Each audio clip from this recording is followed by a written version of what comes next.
दोस्तों, legal and legal में एक बार फिर से आपका स्वागत है। Doctor DY Chandrachud, chief justice of India, उच्चतम न्यायालय के चीफ जस्टिस, जब से चीफ जस्टिस बने हैं तब से लीगल प्रोफेशन में हाईटेक टेक्नोलॉजी को लेकर बहुत ज़्यादा अवेयर हैं।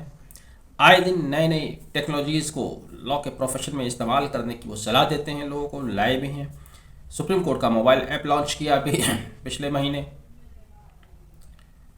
कई बार ऐसा भी हुआ कुछ स्टेट्स द्वारा जब जब हाई कोर्ट बेंच की एक अलग डिमांड की गई, एक अलग बेंच की डिमांड की गई, तब डॉक्टर DY चंद्रचूड़ ने ये कहकर मना कर दिया कि आपको हाई कोर्ट बेंच की क्या ज़रूरत है, आपके पास वर्चुअल कोर्ट्स हैं।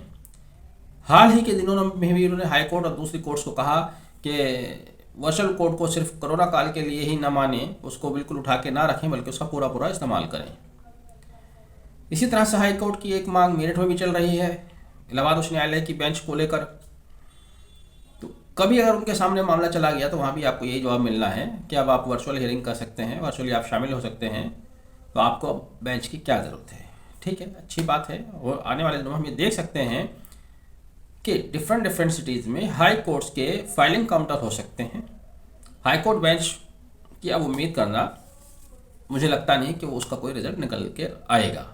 लेकिन इसी सब के बीच आज जिस पर हम चर्चा कर रहे हैं, जिसकी हम बात कर रहे हैं, इसी सब के बीच एक बहुत ही छोटा सा मामला, हालांकि बहुत इंपॉर्टेंट रखता है, बहुत बड़ा है, सारे मुकदमों का बेस होता है, लेकिन छोटा इसलिए कह रहे हैं। कहाँ तो डॉक्टर DY चंद्रचूड़ कहते हैं कि आप वर्चुअल हियरिंग कीजिए, आपको हाई कोर्ट बेंच की ज़रूरत नहीं है, हाईटेक हो जाइएगा। अभी पीछे सुप्रीम कोर्ट के एक और जज ने कहा था कि आप AI टेक्नोलॉजी को इस्तेमाल कीजिएगा।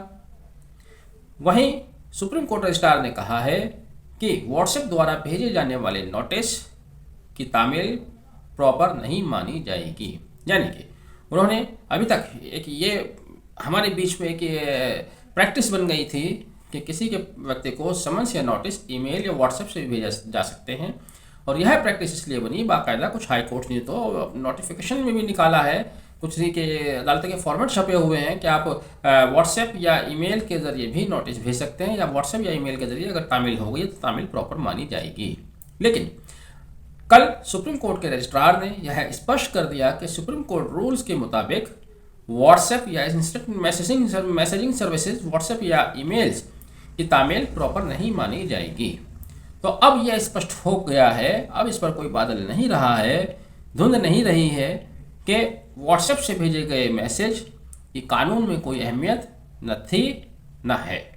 अगर आप किसी को, पक्षकार को व्हाट्सएप से नोटिस भेजते हैं, पहले ये हो रहा था कि ब्लू टिक नोटिस, अगर यह समन गया किसी के पास, अगर ब्लू टिक वो अपीयर कर देता है, प्रिंटेड कॉपी उसने अपीयर की, ऐसा कई केसेस में हुआ है। मेरे सामने बहुत सारे केसेस ऐसे हैं। 2017 का सबसे पहला शायद मामला था, दिल्ली की रोहिणी कोर्ट का था। उसके बाद SBI कार्ड बनाम रोहिदास जाधव, उसके बाद Tata Sons Limited, Meena Prints, बहुत सारे केसेस थे जहां पर व्हाट्सएप या ईमेल के द्वारा भेजे गए नोटिस या समन्स की तामील को प्रॉपर माना गया है। अब देखिएगा, इसी विषय पर हमने एक बार और चर्चा की थी कि बहुत सी चीज़ें ऐसी हो जाती हैं जिनका कानून में प्रावधान नहीं है, लेकिन एक भेड़ चाल सी हो जाती है कि जब वो इस्तेमाल में आ जाती हैं, प्रैक्टिस में आ जाती हैं, तो सब लोग उसको इस्तेमाल करने लगते हैं। हमारे कानून का एक आधार वैसे ये भी है। लेकिन अब सवाल ये पैदा होता है कि जैसे कि सुप्रीम कोर्ट रजिस्ट्रार ने कहा कि आप व्हाट्सएप के जरिए नोटिस नहीं भेज सकते, समन्स नहीं भेज सकते, उसकी तामील को प्रॉपर नहीं माना जाएगा, चूँकि सुप्रीम कोर्ट रूल्स में इसके संबंध में प्रावधान नहीं है। सवाल हमारा ये है कि प्रावधान नहीं है तो प्रावधान कीजिए। एक तरफ तो ये कहा जा रहा है कि आप लोग वर्चुअल हियरिंग में आइए, आपको बेंचेस की ज़रूरत नहीं है।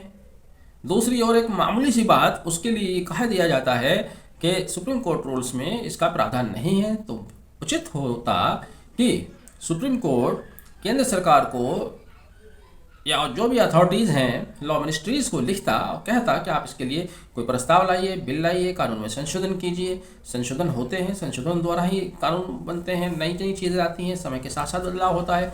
तो जिस तरह से डॉक्टर DY चंद्रचूड़ भारत के चीफ जस्टिस इतने ज़्यादा सक्रिय हैं इंटरनेट के इस्तेमाल को लेकर, वर्चुअल हियरिंग को लेकर, AI टेक्नोलॉजी को लेकर, वहाँ पर मैं समझता हूँ कि अगर व्हाट्सएप के द्वारा मैसेज भेजे जाते हैं, नोटिस भेजे जाते हैं, समन्स भेजे जाते हैं, वो ब्लू टिक्ड होता है, जिस तरफ जो भी प्रोविज़न दिया जाता है, तो उसको भी वैलिड मान लेना चाहिए, उसके लिए प्रावधान किया जाना चाहिए। लेकिन आज की स्थिति ये है कि यदि व्हाट्सएप के ज़रिए आप किसी को समन्स या नोटिस भेजते हैं तो वह अमान्य होगा, उसकी तामील पर्याप्त नहीं मानी जाएगी। ये कहना है सुप्रीम कोर्ट रजिस्ट्रार का। तो ये स्थिति आपको अब बिल्कुल स्पष्ट हो जानी चाहिए। बहरहाल आपने वीडियो आखिर तक देखा, thank you, have a nice day.